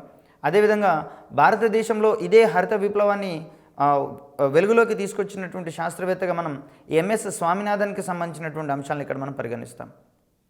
తర్వాత పర్యావరణానికి సంబంధించినటువంటి పలు అంశాల యొక్క పరిశీలన కూడా మనం విజ్ఞాన శాస్త్రంలో భాగంగానే చెప్పుకుంటున్నాం. దీంట్లో భాగంగా ఓజోన్ పొర క్షీణించడానికి ప్రధానమైనటువంటి కారణంగా మనం గుర్తించినటువంటి అంశాలుగా క్లోరోఫ్లోరో కార్బన్స్ లేదా దీన్నే సిఎఫ్సిగా పరిగణిస్తాము. ఈ క్లోరోఫ్లోరో కార్బన్స్ని అధికంగా వినియోగించడం వలన ఇవి వాతావరణంలో చేరడం వలన అవి వాతావరణంలో ఉండేటటువంటి ఒక భాగమైనటువంటి ఓజోన్ పొరను క్షీణించేటటువంటి అటువంటి అంశంలో భాగంగా ఇక్కడ మనం క్లోరోఫ్లోరో కార్బన్స్ని పరిశీలిస్తాం. క్లోరోఫ్లోరో కార్బన్స్ వాతావరణంలో అధికంగా పెరగడం వలన ఓజోన్ పొర నశించబడి సూర్యరశ్మిలో ఉండేటటువంటి అతి నీలలోహిత కిరణాలు లేదా అల్ట్రా వైలెట్ రేస్ అంటాము. ఈ కిరణాల యొక్క ప్రభావము మానవ జీవనం మీద పడడం ద్వారా అది చర్మంపై పడినప్పుడు చర్మానికి సంబంధించినటువంటి క్యాన్సర్లను ఎక్కువగా పెంపొందించేటటువంటి అంశాన్ని ఇక్కడ మనం గమనించుకోవాలి. అదేవిధంగా ఈ కణాలకు మరియు అణువులకు సంబంధించినటువంటి అంశాలను కనుక మనం గమనించినట్లయితే ఇక్కడ కణ మరియు సెల్యులార్ మరియు మాలిక్యులార్ పరిశోధనలకు సంబంధించి గాను 1977 సంవత్సరం ఏప్రిల్ 1న centre for cellular and molecular biology దీన్నే సిసిఎంబి అనేటటువంటి అబ్రివేషన్తో సూచిస్తాము. ఇక్కడ 1977 ఏప్రిల్ 1న ఈ సంస్థ ఏర్పాటైంది. ఈ సంస్థలో 3 రకాలైనటువంటి పరిశోధనలను చేపడుతున్నారు. అవి ఆధునిక జీవశాస్త్రంలో అత్యంత నాణ్యమైనటువంటి నాణ్యతాధారిత పరిశోధనలు చేపట్టడం, తర్వాత సామాజిక అవసరాలకు సంబంధించినటువంటి పరిశోధనలు చేపట్టడం, అదేవిధంగా వాణిజ్యానికి ఉపయోగపడేటటువంటి అంశాలలో పరిశీలన మరియు పరిశోధనలు చేసేటటువంటి క్రమాన్ని ఇక్కడ మనం గమనించుకోవచ్చు. ఇవి సిసిఎంబి ఏర్పడటంలో ఉన్నటువంటి మెయిన్ ఉద్దేశాల గురించి ఇవి చెప్పబోతున్నాయి. అదేవిధంగా సిసిఎంబి అందించేటటువంటి సేవలను కనుక మనం పరిశీలించినట్లయితే దీని యొక్క సేవలు మాలిక్యులర్ డయాగ్నోసిస్కి సంబంధించినటువంటి సేవలుగా, క్రోమోజోముల యొక్క నిర్ధారణకు సంబంధించిన అంశాలుగా, జన్యు మంత్రణానికి సంబంధించినటువంటి అంశాలుగా, డిఎన్ఏ వేలుముద్రల ఆధారంగా నేరస్తులను పట్టుకునేటటువంటి అంశంలో భాగంగా ఇక్కడ మనం సిసిఎంబి యొక్క సేవలను మనం ఇక్కడ గమనించవచ్చు. అదేవిధంగా నేషనల్ ఇన్స్టిట్యూట్ ఆఫ్ న్యూట్రిషన్ అనేది ఇక్కడ 1918 సంవత్సరంలో కాన్పూర్లో స్థాపించాం దీన్ని. అయితే 1958లో హైదరాబాద్కు దీని యొక్క స్థావరాన్ని మార్చడం. ఈ నేషనల్ ఇన్స్టిట్యూట్ ఆఫ్ న్యూట్రిషన్ అనేది మానవుడు ఆహారంగా తీసుకునేటటువంటి పదార్థాలలో ఉండేటటువంటి పోషక విలువల గురించి తెలియజేస్తుంది. ఏ వయసు వారికి ఎంత పోషకాహారం అవసరమో ఈ సంస్థ సూచిస్తుంది. అదేవిధంగా పోషకాహారానికి సంబంధించినటువంటి పలు పరిశీలనలు కూడా మనకి ఇక్కడ నేషనల్ ఇన్స్టిట్యూట్ ఆఫ్ న్యూట్రిషన్ అందించేటటువంటి క్రమాన్ని ఇక్కడ మనం చూడవచ్చు. ఆహార పదార్థాలు సుదీర్ఘకాలం పాటు వాటిలో ఉండేటటువంటి పోషక విలువలు లోపించకుండా ఉండే క్రమంలో దాంట్లో ఎటువంటి చర్యలు చేపట్టాలనేటటువంటి అంశంలో కూడా మనకి ఇక్కడ నేషనల్ ఇన్స్టిట్యూట్ ఆఫ్ న్యూట్రిషన్ అనేది తోడ్పాటును అందించేటటువంటి క్రమాన్ని ఇక్కడ మనం గమనించవచ్చు. అదేవిధంగా పంటలకు సంబంధించినటువంటి పరిశీలనలు పరిశోధనలకు సంబంధించి international crop research institute for semi arid tropics అనేటటువంటి ఒక సంస్థ, ఇది 1972లో హైదరాబాద్లో స్థాపించినటువంటి ఒక సంస్థగా ఇక్కడ మనం చెప్పుకోవచ్చు. ఈ సంస్థలో అర్ధశుష్క పంటలైనటువంటి ఈ జొన్న, సజ్జ, కంది, శనగ, వేరుశనగ వంటి పంటలపై పరిశోధనలు నిర్వహించేటటువంటి క్రమాన్ని ఇక్కడ మనం గమనించవచ్చు.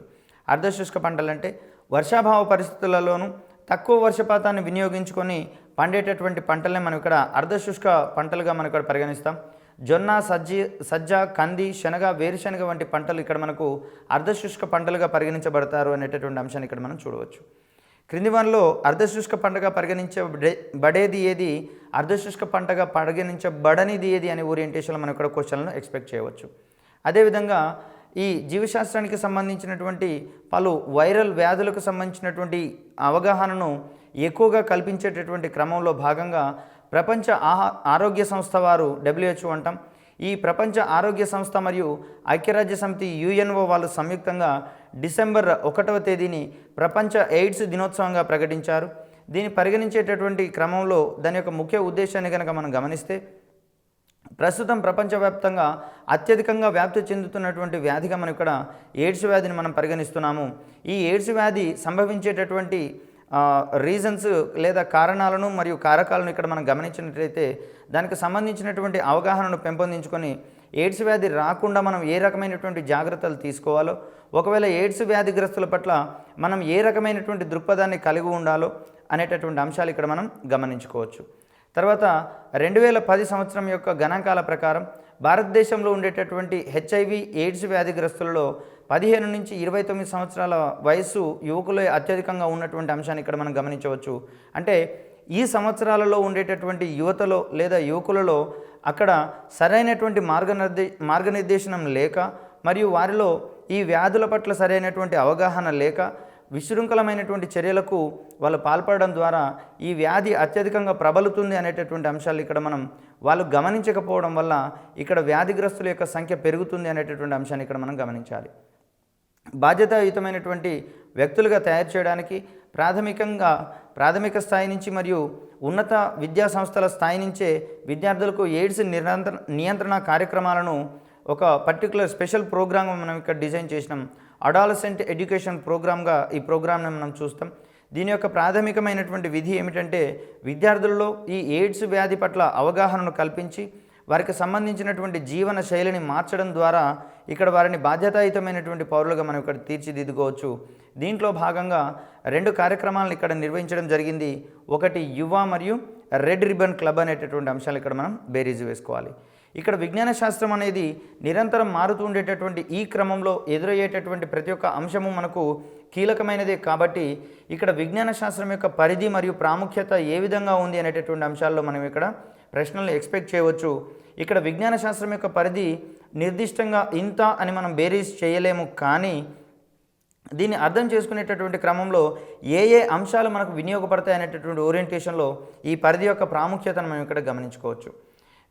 విజ్ఞాన శాస్త్రం అంటే కేవలం భౌతిక శాస్త్రము, రసాయన శాస్త్రము మరియు జీవశాస్త్రాలు మాత్రమే అనేటటువంటి అంశంలో గతంలోని వ్యక్తుల యొక్క ఆలోచనలు ఉండేవి.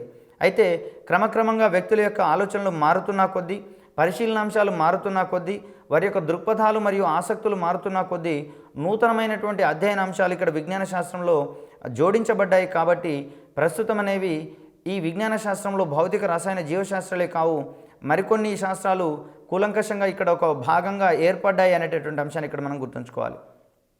అదేవిధంగా శాస్త్ర విభాగాల మధ్య ఉండేటటువంటి అంతరాలు చెరిగిపోయి 21వ శాస్త్రంలో అన్ 21వ శతాబ్దంలో అనేక మిశ్రమ శాస్త్ర విభాగాలు మనకి ఇక్కడ ప్రాచుర్యంలోకి వచ్చినటువంటి అంశాన్ని ఇక్కడ మనం చూడవచ్చు. ఈ కోణంలో భాగంగా ఒక శాస్త్రం అనేది మరొక శాస్త్రంలో అంతర్లీనంగా విలీనం అయిపోతుంది అనేటటువంటి అంశాన్ని ఇక్కడ మనం గమనించుకోవచ్చు. ఇక్కడ భౌతిక శాస్త్రంలోని అంశాలు మరియు జీవశాస్త్రంలోని మౌలిక అంశాలు కలిసి జీవ భౌతిక శాస్త్రంగా మనకు ఏర్పడినటువంటి అంశాన్ని ఇక్కడ మనం చూడవచ్చు. అదేవిధంగా అనేక రోగ నిర్ధారక పరీక్షలను భౌతిక శాస్త్రంలోని మౌలిక సూత్రాలు లేదా మూల సూత్రాల ఆధారంగా పనిచేసేటటువంటి పరికరాలను రూపొందించి ఇక్కడ రోగ నిర్ధారణ పరీక్షలు జరిపేటటువంటి క్రమాన్ని ఇక్కడ మనం గమనించుకోవాలి. పురాతన వస్తు శాస్త్రజ్ఞులు రసాయనిక మరియు భౌతిక శాస్త్రజ్ఞుల మీద ఆధారపడి ఈ యొక్క పురాతన వస్తువులను ఎక్కువ కాలం పాటు లేదా సుదీర్ఘ కాలం పాటు వాటిని భద్రపరిచేటటువంటి అంశాలను ఇక్కడ మనం గమనించుకోవాలి. చాలా కాలం వరకు ఒక శాస్త్రంగా గుర్తించబడినటువంటి అనేక జ్ఞానాత్మక అంశాలు ఇప్పుడు మనకు శాస్త్రాలుగా పరిగణించబడేటటువంటి అంశాన్ని ఇక్కడ మనం గమనించుకోవచ్చు. నానో టెక్నాలజీకి సంబంధించినటువంటి అంశాలను కనుక మనం గమనించినట్లయితే పూర్వకాలంలో నానో టెక్నాలజీకి సంబంధించినటువంటి భావనలు లేవు. అయినా కూడా కొన్ని పదార్థాలను సూక్ష్మ స్థాయిలలోనే పరిగణించుకుంటూ వాటికి సంబంధించినటువంటి అంశాలను చదువుతున్నా కూడా విస్తృతమైనటువంటి పరిశీలనలు మరియు పరిశోధనల ఆధారంగా ప్రస్తుతం నానో టెక్నాలజీ ఒక జ్ఞానాంశంగా మారినటువంటి అంశాన్ని ఇక్కడ మనం పరిగణించుకోవచ్చు. టెక్నాలజీ రివల్యూషన్స్ వలన రూపొందినటువంటి ఆర్టిఫిషియల్ ఇంటెలిజెన్స్ ఇచ్చినటువంటి ఒక ఫలితంగా మనం ఇక్కడ రోబోటిక్స్ పరిజ్ఞానాన్ని కనుక మనం గమనించినట్లయితే పూర్వకాలంలో రోబోటిక్స్కి సంబంధించినటువంటి పరిజ్ఞానం అంతగా డెవలప్ కాలేదు. కానీ మానవుని యొక్క జిజ్ఞాస మరియు శాస్త్ర దృక్కోణం అనేది విస్తృతమవుతున్న కొద్దీ కొత్త అధ్యయన అంశాలు పలు జ్ఞానాంశాలుగా మనకి ఇక్కడ వచ్చినటువంటి అంశాన్ని ఇక్కడ మనం చూడవచ్చు. మనోవిజ్ఞాన శాస్త్రం, మానవ శాస్త్రం, రాజనీతి శాస్త్రం, బోధన వంటి అనేక భాగాలను కూడా ఇప్పుడు మనం శాస్త్ర విభాగాలుగా అందిస్తున్నటువంటి అంశాన్ని ఇక్కడ మనం అంగీకరిస్తున్నటువంటి అంశాన్ని ఇక్కడ మనం గమనించుకోవాలి. ఇక్కడ విజ్ఞాన శాస్త్ర విభాగంలో విశేష అభివృద్ధి ఉంటుందని, శాస్త్రీయ పద్ధతిలో జరగడం, అధునాతనమైనటువంటి శాస్త్ర ఉపకరణాల వినియోగం అనేది ప్రధాన కారణంగా ఉన్నందున ఇక్కడ విజ్ఞాన శాస్త్రంలో అనేక కొత్త శాస్త్ర విభాగాలు చేరినటువంటి అంశాన్ని ఇక్కడ మనం గమనించుకోవచ్చు. సంగీతము, చిత్రలేఖనము, శిల్పకళ మరియు ఇతర లలిత కళల్లో కూడా శాస్త్రీయ పరిజ్ఞానం అభివృద్ధి చెందినటువంటి అంశంగా మనం ఇక్కడ గమనించుకోవచ్చు. సంగీతము, చిత్రలేఖనం, శిల్పకళకు సంబంధించినటువంటి అంశాలు కనుక మనం గమనించినట్లయితే ప్రాచీన దేవాలయాలలో ఇటువంటి అంశాలను మనం ఎక్కువగా చూడవచ్చు. దీన్ని డెవలప్ చేసేటటువంటి క్రమంలో భాగంగా విజ్ఞాన శాస్త్రం యొక్క పరిధి ఉంటుంది అనేటటువంటి అంశాన్ని ఇక్కడ మనం గుర్తుంచుకోవాలి. మనిషి జీవితాన్ని, మనస్సును, మేధస్సును ప్రభావితం చేసేటటువంటి ప్రతి ఒక్క అంశం కూడా విజ్ఞాన శాస్త్రం పరిధిలోకి వస్తుంది. ఇక్కడ విజ్ఞాన శాస్త్రంలో ఉన్నదేది లేనిదేది అనేటటువంటి అంశాన్ని మనం ఇక్కడ ఖచ్చితమైనటువంటి నిర్వచనం ద్వారా బేరీజు వేసుకోలేము. కానీ మనిషి జీవితాన్ని మరియు మనస్సును, అతని యొక్క మేధస్సును ప్రభావితం చేసేటటువంటి ఏ అంశమైనా మనం విజ్ఞాన శాస్త్రంలోని మౌలిక అంశంగానే మనం ఇక్కడ గుర్తించాల్సి వస్తుంది. అదేవిధంగా మానవ సంస్కృతి, నాగరికతలను ప్రభావితం చేయడంలో విజ్ఞాన శాస్త్రం యొక్క పాత్ర హితోధికంగా ఉంటుంది అనేటటువంటి అంశాన్ని మనం గమనించవచ్చు. విజ్ఞాన శాస్త్రం స్పృశించని మానవ జీవన రంగం లేదు అనడంలో ఎటువంటి అతిశయోక్తి లేదు అనేటటువంటి అంశాన్ని ఇక్కడ మనం గమనించవచ్చు. ప్రతి అంశంలోనూ కూడా విజ్ఞాన శాస్త్రం యొక్క పాత్ర ఇతోధికంగా ఉంటుంది అనేటటువంటి అంశాన్ని ఇక్కడ మనం గమనించవచ్చు. మానవ జీవితాల్లో విజ్ఞాన శాస్త్రం నిడివి అనేది మహాసముద్రానికి ఉన్నటువంటి హద్దు మరియు ఆకాశానికి ఉన్నటువంటి నిడివిని ఇక్కడ మనం గమనించుకోవచ్చు. ఈ పరిధిని కనుక మనం పరిశీలించినట్లయితే మానవ జీవితాలలో విజ్ఞాన శాస్త్రం యొక్క నిడివి మహాసముద్రం అంతా ఉంది. దీనికి సంబంధించినటువంటి హద్దులు ఆకాశంలో నిండి ఉన్నాయి అనేటటువంటి అంశాలు ఇక్కడ మనం గమనించుకోవచ్చు. మానవ జీవితంలో విజ్ఞాన శాస్త్రం యొక్క ప్రాముఖ్యతను గురించి కనుక మనం గమనించినట్లయితే ఇక్కడ మానవ నాగరికత యొక్క ప్రారంభానికి పూర్వమే విజ్ఞాన శాస్త్రం యొక్క ఉనికి మనకు కనిపిస్తుంది. కానీ చరిత్రకు సంబంధించినటువంటి ఆధారాలు లభ్యమైనటువంటి తర్వాతనే ఈ విజ్ఞాన శాస్త్రం యొక్క ప్రాముఖ్యత అనేది చారిత్రక కోణంలో లిఖించబడింది మరియు మనకు అందుబాటులో తేబడింది అనేటటువంటి అంశాలను ఇక్కడ మనం గమనించవచ్చు. అంటే మానవ నాగరికత ప్రారంభమైనటువంటి తరుణంలోనే విజ్ఞాన శాస్త్రం యొక్క ప్రాముఖ్యత అనేది వెలుగులోకి వస్తుంది లేదా వెలుగులోకి వచ్చింది అనేటటువంటి అంశాలు ఇక్కడ పూర్తిగా సత్యదూరాలు అనేటటువంటి అంశాన్ని ఇక్కడ మనం గమనించవచ్చు. నాగరికత ఏర్పడడానికి ముందలనే ఈ విజ్ఞాన శాస్త్రానికి సంబంధించినటువంటి మౌలిక అంశాలను ఇక్కడ మనం గమనించుకోవాలి. ఇక్కడ లిఖితపూర్వకమైనటువంటి సాక్ష్యాధారాలు లేని కాలంలోనే విజ్ఞాన శాస్త్రం ఆవిర్భవించింది అనేటటువంటి అంశాన్ని ఇక్కడ మనం గమనించుకోవాలి. విజ్ఞాన శాస్త్రం అనేది కేవలం పరిశోధనలకు సంబంధించినటువంటి ప్రక్రియలు మరియు వాటి యొక్క ప్రక్రియల యొక్క ఫలితాలుగా కనుక మనం గమనించినట్లయితే నేటికి రూపొందించినటువంటి లేదా రూపొందించబడినటువంటి ఈ విజ్ఞాన శాస్త్ర అంశాలు మానవ నాగరికత ఆవిర్భావంకి పూర్వం నుంచే మనకు అందుబాటులో ఉంటూ వస్తున్నాయి. దీని యొక్క క్రమానుగతమైనటువంటి చర్యల ద్వారా ప్రస్తుతం అన్నటువంటి విజ్ఞాన శాస్త్ర ధోరణి అనేది మనకి ఇక్కడ అలవడింది అనేటటువంటి అంశాన్ని ఇక్కడ మనం చూడవచ్చు. ఎప్పుడైతే మానవుడు తన యొక్క నిత్యావసరాలకు నిపుణు తయారు చేయడం, వంట వండుకోవడం, బట్టలు తయారు చేసుకోవడం అనేటటువంటి అంశాలను నేర్చుకున్నాడో, ఇక్కడ ప్రకృతి పరిశీలన ద్వారా, పరిశోధనల ద్వారా, ప్రకృతిలో ఉండేటటువంటి వస్తువులను ఉపయోగించుకోవడం ద్వారా మానవుడు ఎల్లప్పుడూ తన యొక్క జీవితాన్ని సుఖమయం చేసుకోవడంలో భాగంగా ఇక్కడ విజ్ఞాన శాస్త్రం యొక్క అనువర్తనాలను ఉపయోగించుకున్నాడనేటటువంటి అంశాన్ని ఇక్కడ మనం చూడవచ్చు. విశాల విశ్వంలో ఉండేటటువంటి అంశాలు దైనందిన జీవితాలకు అన్వయించి ఎంత సౌకర్యవంతంగా జీవించాలో విజ్ఞాన శాస్త్ర అధ్యయనం ద్వారా మనకు తెలుస్తుంది అనేటటువంటి అంశాన్ని ఇక్కడ మనం చూడవచ్చు. గతంలో ఒక ఊరు నుంచి మరొక ఊరికి సమాచారాన్ని పంపించేటటువంటి క్రమంలో ఇక్కడ పావురాల వంటి పక్షులు, డేగల వంటి పక్షులు, గద్దల వంటి పక్షులను ఇక్కడ మనం ఎక్కువగా ఉపయోగించిన అంశాలను గమనించవచ్చు.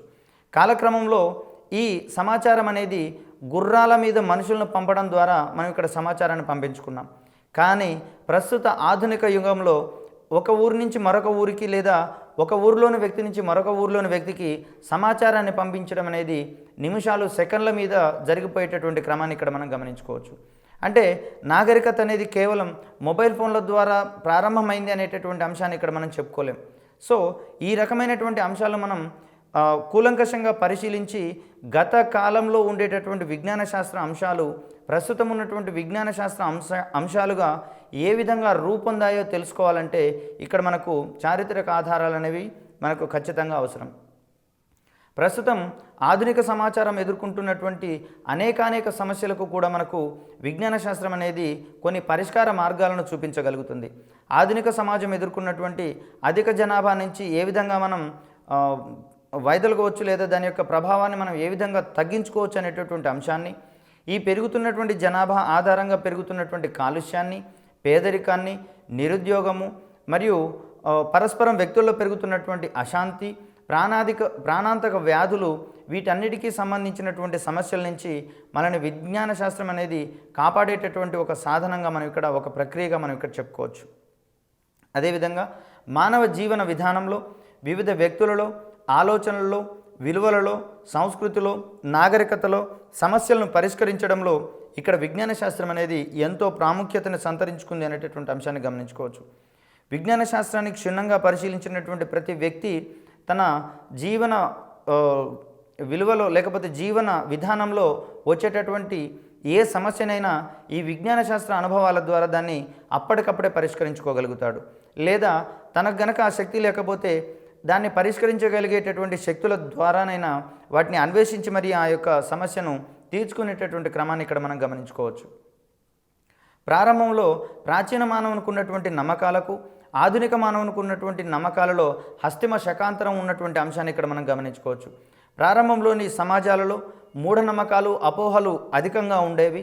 ఈ ఉండేటటువంటి మూఢనమ్మకాలు మరియు అపోహలను తొలగించుకోవడంలో, అదేవిధంగా కుల, మత, భాష మరియు ప్రాంతీయ విభేదాలకు సంబంధించినటువంటి ఈ విభేదాలను రూపుమాపేటటువంటి క్రమంలో సైన్స్ ఇక్కడ అత్యధికంగా దోహదం చేస్తుందనేటటువంటి అంశాన్ని ఇక్కడ మనం గమనించుకోవచ్చు. వ్యావసాయికంగా వెనుకబడినటువంటి ప్రాంతాల నుంచి హరిత విప్లవం ఆధారంగా వాటిని మనం వ్యవసాయ రంగంలో ఉన్నత ప్రాంతాలుగా మరియు అత్యాధునికమైనటువంటి ప్రాంతాలుగా మనం తీర్చిదిద్దిన క్రమాన్ని మనం ఇక్కడ చెప్పుకోవచ్చు.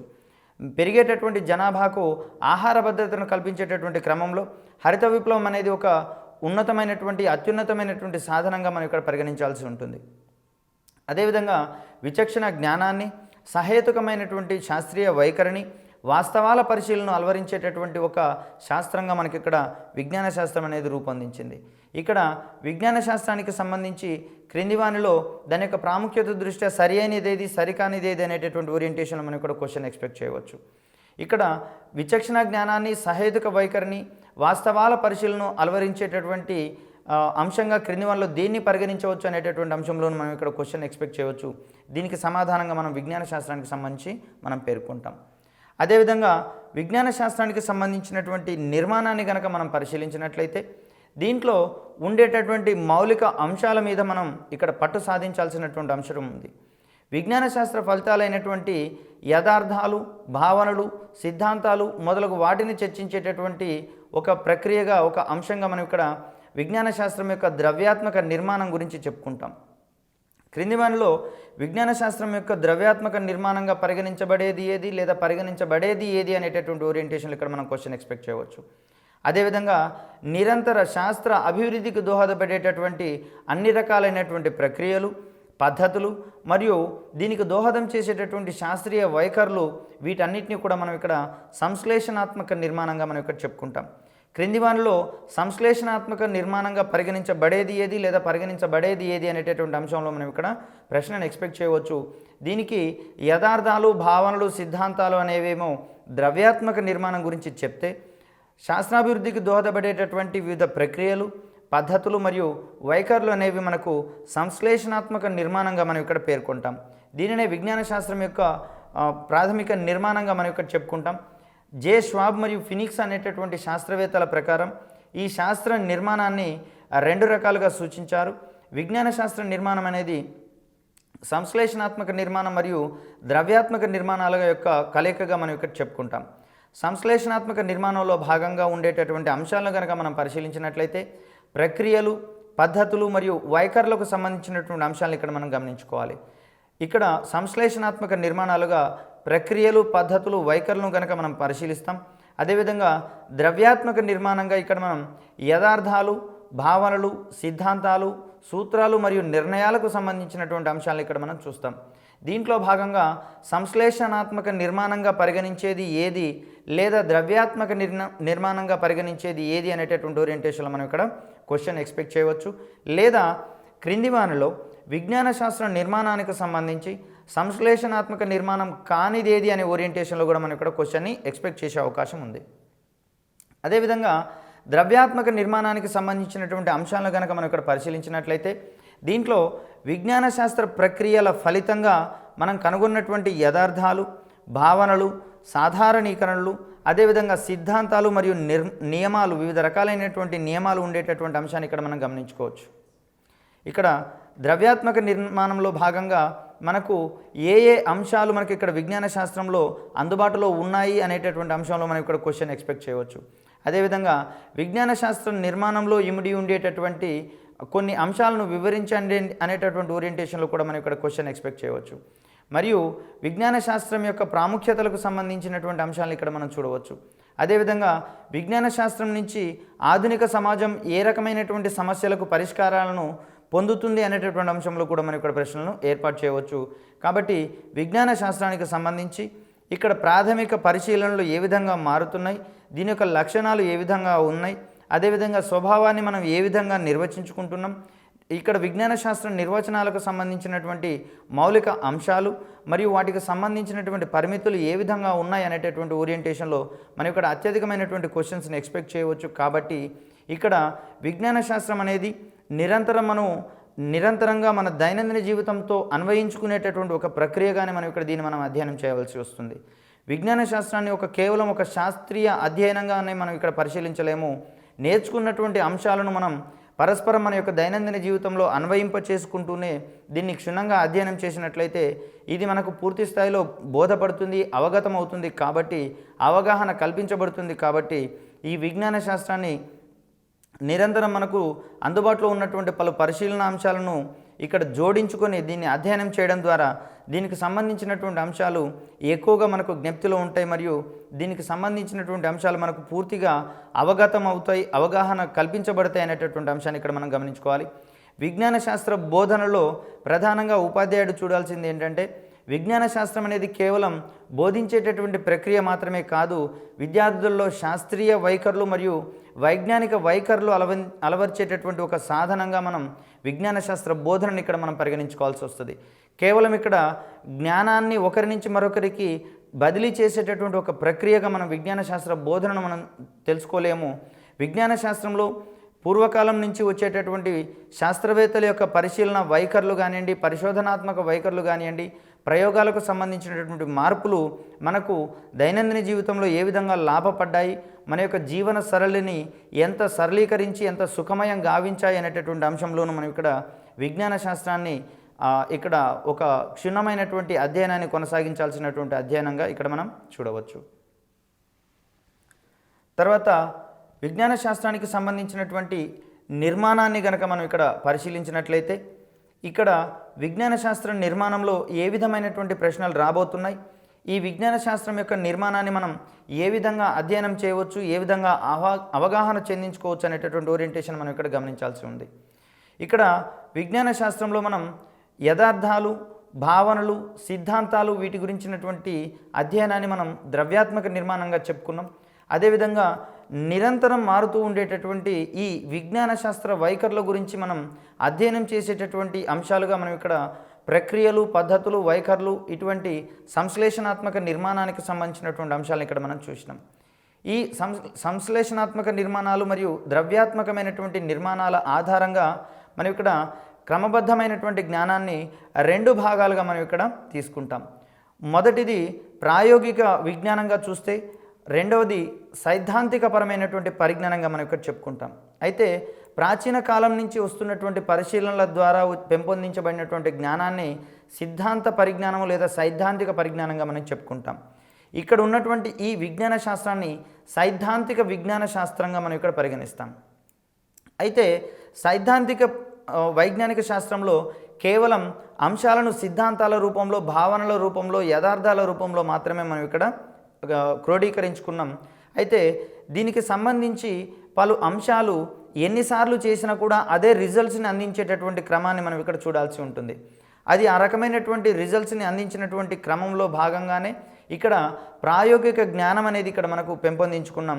ప్రాయోగిక విజ్ఞాన శాస్త్రం అనేది ఏదైనా ఒక అంశాన్ని ఎన్ని పరిస్థితులలో ఎన్నిసార్లు మనం పరిశీలించినా కూడా ఒకే ఫలితాన్ని అందించాలి అనేటటువంటి అంశాన్ని ఇక్కడ మనకు ప్రాయోగిక వైజ్ఞానిక శాస్త్రం అనేది మనకి ఇక్కడ అందిస్తుంది. అందుకనే మనం క్రమబద్ధమైనటువంటి జ్ఞానము, సిద్ధాంత పరిజ్ఞానము మరియు ప్రాయోగిక జ్ఞానాలుగా మనం ఇక్కడ చెప్పుకుంటాం. సిద్ధాంత పరిజ్ఞానం అనేది ప్రాచీన కాలంలో ఉంటే ఇక్కడ గెలీలీ వంటి శాస్త్రవేత్తలు వారు చేసినటువంటి ప్రయోగాల ద్వారా ఆయా అంశాలను యథార్థమని భావించిన తర్వాతనే ప్రపంచానికి వెల్లడి చేయడం జరిగింది. కాబట్టి ఇక్కడ గెలీలీకి సంబంధించినటువంటి శాస్త్రవేత్తల యొక్క కాలం తదుపరి వచ్చేటటువంటి అన్ని పరిశీలన అంశాలను మనం ఇక్కడ ప్రాయోగిక వైజ్ఞాన శాస్త్రము లేదా ప్రాయోగిక విజ్ఞాన శాస్త్రంగా మనం ఇక్కడ చెప్పుకుంటాం. ఇక్కడ పరిశీలన ద్వారా పొందినటువంటి జ్ఞానాన్ని మనం 2 రకాలైనటువంటి జ్ఞానాలుగా మనం ఇక్కడ చెప్పుకున్నాం. ఇందులో ఒకటి ప్రాయోగిక జ్ఞానం. ఈ ప్రాయోగిక జ్ఞానంలో ప్రత్యక్ష పరిశీలన ద్వారా పొందినటువంటి వివరాలను మనం పేర్కొంటాం. అదేవిధంగా వివిధ రకాలైనటువంటి పరికరాలను అన్వయించడం ద్వారా అక్కడ మనం పొందినటువంటి జ్ఞానాన్ని కూడా పరిశీలిస్తాం. కాబట్టి దీనికి సంబంధించినటువంటి అంశాలను ఇక్కడ మనం గమనించుకోవాలి.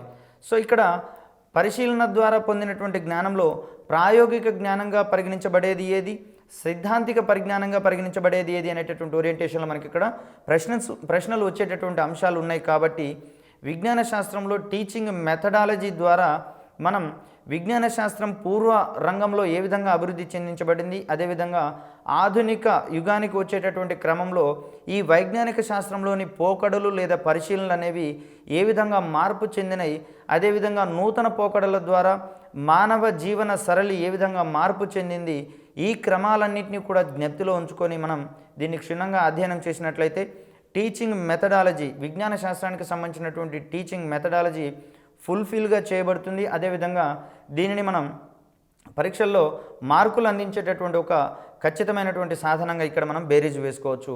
లేనిచో ఇక్కడ ప్రధానంగా మనం వైఫల్యం చెందుతాం. కాబట్టి దీనిలోని అంశాలను మనం ఇక్కడ ఈ ఓరియంటేషన్లోనే మనం ప్రిపేర్ కావాల్సినటువంటి అంశం చూడవచ్చు.